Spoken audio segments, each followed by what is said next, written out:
साहिब बंदगी हरजीत जी, आपके गुरु कौन है ये बताओ। मेरा गुरु रामपाल जी है था जी। ठीक है।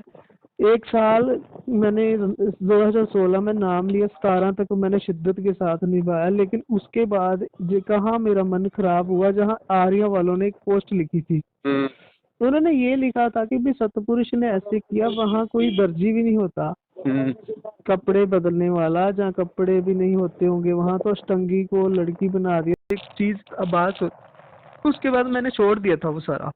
अच्छा, तो आपके गुरुजी कौन है अब इस समय? संत रामपाल जी। संत रामपाल जी को तो आपने त्याग दिया ना, छोड़ दिया। जय गुरुदेव, सतनाम साहिब बंदगी भगत भाइयों। आज हरजीत जी के गुरु का विश्लेषण किया जाएगा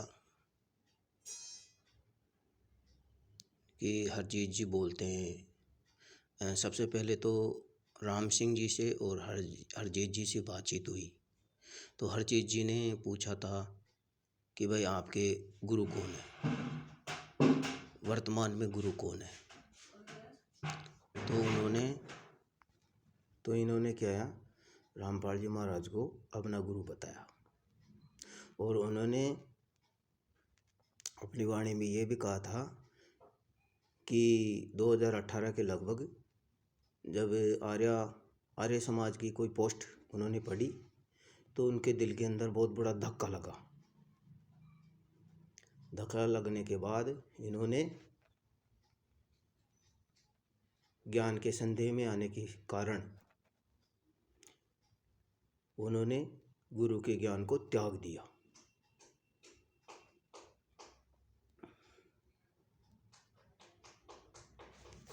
तभी तो वो दूसरे पंथ में गए थे, भले ही दीक्षा नहीं ली हो, लेकिन इन्होंने अपने श्रीमुख से ये कहा है कि मैंने रामपाल जी महाराज के ज्ञान को त्याग दिया।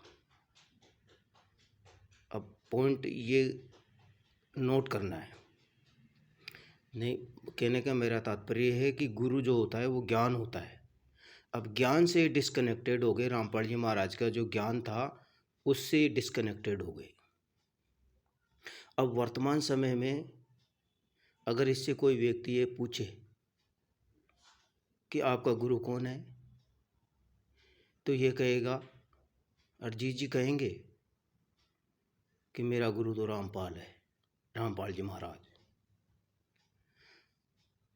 और रामपाल जी महाराज का जो ज्ञान है वो साकार का ज्ञान है, साकार। अब इनसे ये पूछा जाए कि आपका ज्ञान क्या है तो मेरे भगत भाइयों ये व्यक्ति कहेगा कि परमात्मा जो है, वाहे गुरु जो है वो साकार और निराकार दोनों से न्यारा है, वो साकार नहीं है। यानी अपने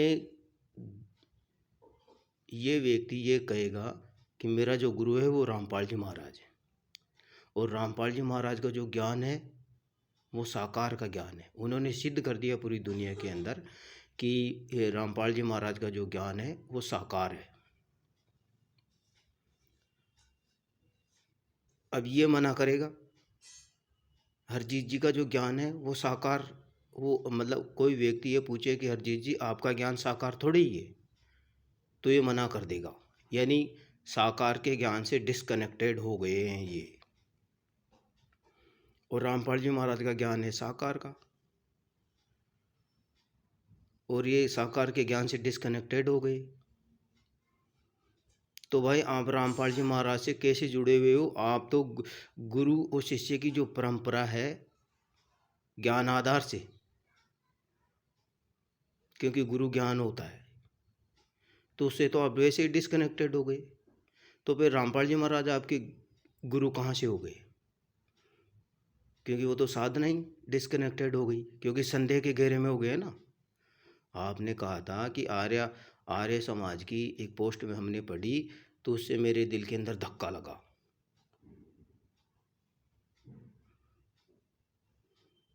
तभी तो त्यागा है, तभी तो दूर गए हैं। आप दूसरे पंथ में चले गए थे, भले ही वो दूसरे पंथों में नाम दीक्षा नहीं ली हो, लेकिन वर्तमान समय में आपका जो ज्ञान है वो साकार तो नहीं है, और रामपाल जी महाराज का जो ज्ञान है वो साकार का ज्ञान है। तो ज्ञान आधार से आप रामपाल जी महाराज के शिष्य नहीं हो, क्योंकि आपका ज्ञान डिस्कनेक्टेड, साकार से डिस्कनेक्टेड हो चुका है, गुरु शिष्य की परंपरा से डिस्कनेक्टेड हो चुका है। जो गुरु की परंपरा होती है उस परंपरा से आपने तोड़ दिया। क्यों तोड़ दिया? आर्य समाज की पोस्ट को देख करके, पढ़ करके। तो आप अब यह नहीं कह सकते कि रामपाल जी महाराज हमारे गुरु हैं। और आप यह भी कह सकते हो कि नितिन साहब जी ने भी तो त्याग दिया गुरु वैराग साहब जी को। ये वैराग साहब जी ने त्याग दिया नितिन साहब जी को। भाई वो ज्ञान आधार से जुड़े हुए, ध्यान से समझना, हमारे गुरु ने कभी ये नहीं कहा कि आप ध्येय को पकड़ो। न तो नितिन साहब जी ने गुरु की ध्येय को पकड़ा, न वैराग साहब जी ने नितिन साहब जी की ध्येय को पकड़ा। यानी वो गुरु प्रणाली से जुड़े हुए हैं। नितिन साहब जी का जो ज्ञान है और वैराग साहब जी का जो ज्ञान है, साकार और निराकार से अलग हट करके उससे जुड़े हुए हैं। भले ही वैराग साहब जी ने नितिन साहब जी को त्याग दिया हो, भले नितिन साहब जी ने वैराग साहब जी को त्याग दिया हो, वैसे त्यागा नहीं है। न तो वैराग साहब जी ने नितिन साहब जी को त्यागा है, न वैराग साहब जी ने त्यागा है, न नितिन साहब जी ने एक दूसरे से त्यागा ही नहीं। ये तो ध्येय को त्यागे हैं। अरे भाई, ध्येय को तो तुम भी त्यागोगे, हम भी त्यागेंगे, नितिन साहब जी भी त्यागेंगे और वैराग साहब जी भी त्यागेंगे। जुड़ना तो ज्ञान से था ना, क्योंकि गुरु हम जो बनाते हैं ना, वो ज्ञान आधार से बनाते हैं। ज्ञान का आधार होना चाहिए। तो जो ज्ञान का आधार है, वो ज्ञान आधार नितिन साहब जी वैराग साहब जी से जुड़े हुए हैं ज्ञान आधार से। उन्होंने कभी भी नितिन साहब जी ने कभी भी वैराग साहब जी के ज्ञान का खंडन नहीं किया कि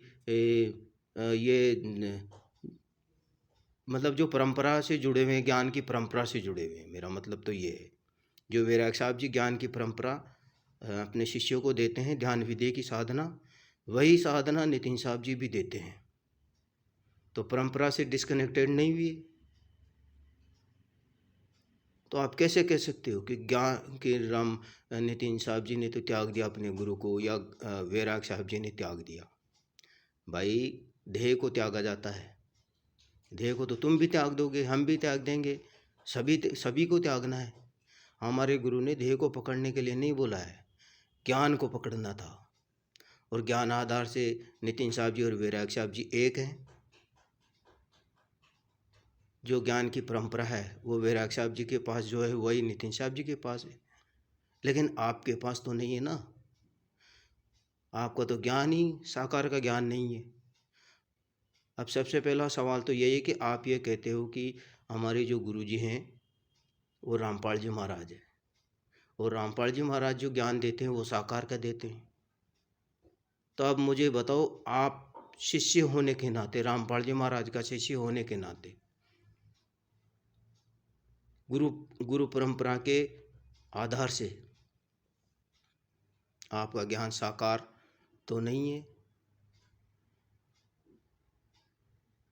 आपका ज्ञान साकार नहीं है। आप बोलोगे कि मेरा ज्ञान साकार का नहीं है,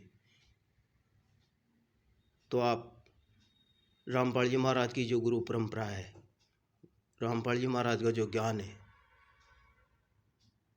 उसके ज्ञान से डिस्कनेक्टेड हो चुके हो।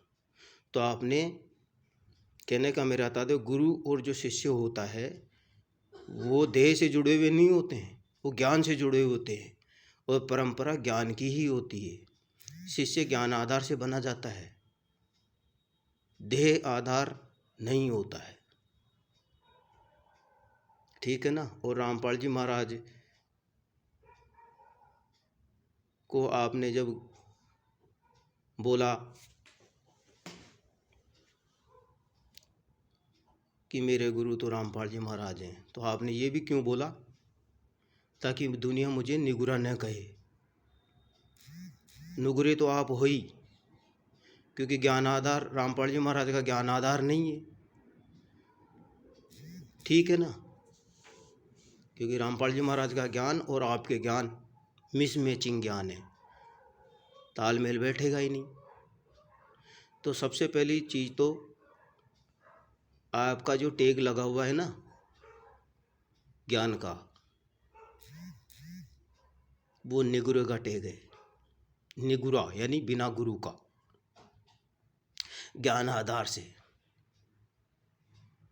आपने तो 2018 के अंदर ही त्याग दिया था रामपाल जी महाराज को, ज्ञान को भी त्याग दिया, रामपाल जी महाराज को भी त्याग दिया। क्योंकि क्यों त्याग दिया?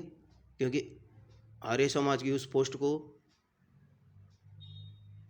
देख करके तो आपने छोड़ा ना, संदेह के घेरे में ले आए। तो आप नुगरे हो भाई, निगुरे यानी बिनु गुरु वाला, है ना।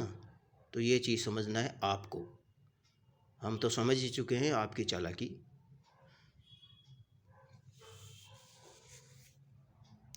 और रामपाल जी महाराज को भी आपने गुरु क्यों माना है? अब क्यों मान रहे हो? क्योंकि मैंने एक प्रश्न किया था आर.डी. जांगिड़ वाला और आपका, इसलिए अब आपकी मजबूरी बन गई कि मुझे अब रामपाल जी महाराज का नाम लेना पड़ेगा। लेकिन आपने तो राम सिंह जी को पहले ही बोल दिया कि मैंने तो 2018 में ही आर्य समाज की पोस्ट को देख करके मेरे दिल के अंदर संदेह हो गया और मैंने तो रामपाल जी महाराज के ज्ञान के अंदर में रहा नहीं।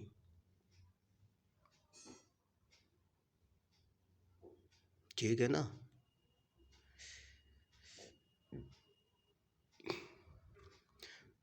पुत्र तो एक सुहागिन औरत भी जनती है और पुत्र एक वेश्या भी जन सकती है।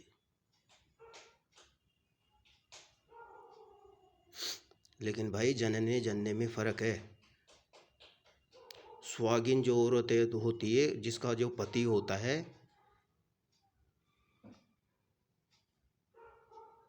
उसी के पुत्र को अटेस्टेड किया जाता है समाज के अंदर। तो जो आप ज्ञान दे रहे हो ना बिना गुरु का, कि मेरे पास तो निराकार से भी ऊपर का ज्ञान है, निराकार से भी ऊपर का ज्ञान है,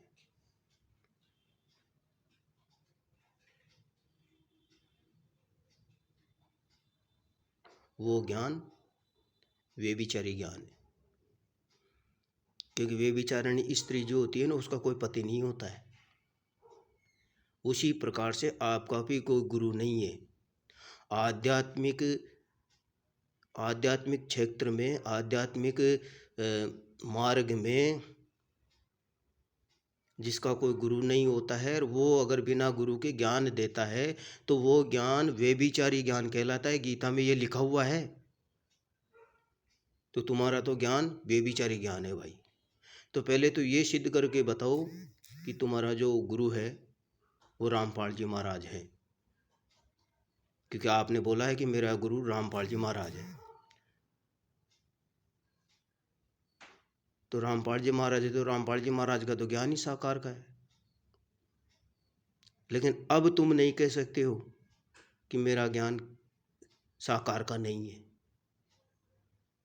जब साकार का नहीं है तो तुम रामपाल जी महाराज के शिष्य रहे कहाँ?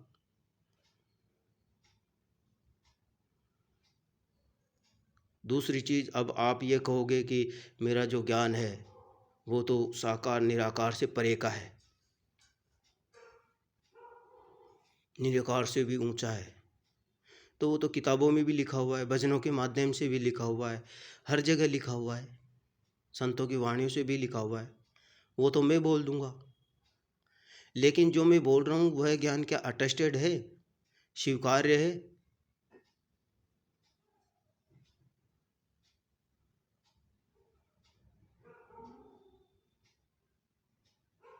ये चीज़ समझना है। आपका जो ज्ञान अगर सही भी दोगे तो वो मान्य नहीं है, क्योंकि वो ज्ञान जिस प्रकार से एक व्यभिचारिणी स्त्री अपने किसी परपुरुष से बिना शादी किए अगर भोग करती है तो उसको व्यभिचारिणी बोला जाता है। और वही क्रिया, वही भोग यदि स्त्री शादी करके समाज में अटेस्टेड हो करके वह पुत्र जनती है तो वही समाज उसको स्वीकृत करता है, उस पुत्र को। उसको व्यभिचारिणी स्त्री नहीं बोला जाता है। ठीक है ना? व्यभिचारिणी स्त्री भी पुत्र जनती है और एक सुहागन स्त्री भी पुत्र जनती है, लेकिन समाज में किसको स्वीकार किया जाता है समाज और किसको नहीं किया जाता है, ये समझ में आना चाहिए आपके। तो भाई आत्मज्ञान का ढिंढोरा पीटने वाले हरजीत जी, सबसे पहले तो आप ये सिद्ध करो कि मैं रामपाल जी का शिष्य हूँ। कहने से नहीं, ज्ञान आधार से समझाना पड़ेगा आपको, क्योंकि रामपाल जी महाराज का तो ज्ञान ही साकार का है। भले ही आपने रामपाल जी महाराज के देह को त्याग दिया, यानी रामपाल जी महाराज के पास वहाँ जाते नहीं होंगे, आश्रम में नहीं जाते होंगे, इससे मतलब नहीं है। किसने किसको त्यागा? शरीर को तो त्यागा। मुद्दा ये नहीं है, मुद्दा ज्ञान है। तो ज्ञान आधार से आप सिद्ध करो कि मैं रामपाल जी महाराज का शिष्य हूँ, तभी आपके ज्ञान को स्वीकार किया जाएगा। ठीक वैसे ही जैसे सुहागिन स्त्रियां अपने पति के द्वारा संतान उत्पत्ति करती है और वो संतान समाज में स्वीकार भी किया जाता है, उसी प्रकार से आपके ज्ञान को भी स्वीकार किया जाएगा। परंतु तो सिद्ध तो करो कि मैं रामपाल जी महाराज का शिष्य हूँ, तो मैं कैसे हूँ? आप रामपाल जी महाराज का और आपका जो ज्ञान की परंपरा है, उस ज्ञान की परंपरा को खोलो तो सही, ताकि हम लोग ये देखें कि रामपाल जी का जो ज्ञान है और आपका जो ज्ञान है वो मिसमैचिंग नहीं है, एक जैसा ज्ञान है, तभी तो मानेंगे। खोलो, देखें अब आप